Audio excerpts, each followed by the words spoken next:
حضرت علی رضی اللہ تعالیٰ عنہ نے فرمایا، زیادہ سوچنے سے بہتر ہے کہ استغفار کیا جائے۔ زیادہ سوچنا مشکلات کو بڑھاتا ہے اور استغفار مشکلات کا حل ہے۔ نماز کی فکر اپنے اوپر فرض کر لو۔ خدا کی قسم، دنیا کی فکر سے آزاد ہو جاؤ گے اور کامیابی تمہارے قدم چومے گی۔ 3 لوگ جب آپ کے سامنے بات کر رہے ہوں تو انہیں مت روکیں: والدین، بچہ اور غمزدہ انسان، کیونکہ ان کا دل بول رہا ہوتا ہے۔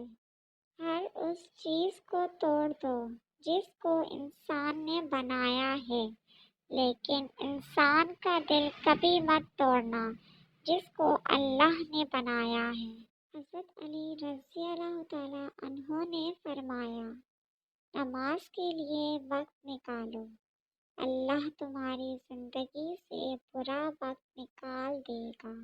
مولا علی رضی اللہ تعالیٰ عنہ کا فرمان، عقل مند کی زبان اس کے دل کے پیچھے رہتی ہے اور احمق کا دل اس کی زبان کے پیچھے رہتا ہے۔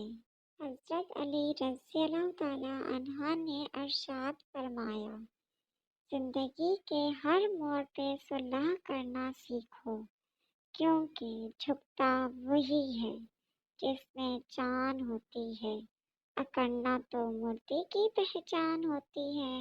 تمہارا رب جس چیز کو تمہارے قریب کر دے اس میں حکمت تلاش کرو، اور جس چیز کو تم سے دور کر دے اس پر صبر کرو۔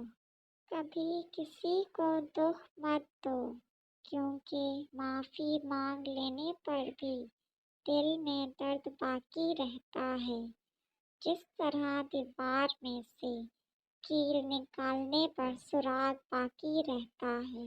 حضرت علی رضی اللہ تعالیٰ عنہ نے فرمایا، جو ظلم کے ذریعے عزت چاہتا ہے، اللہ اسے انصاف کے ذریعے ذلیل کرتا ہے۔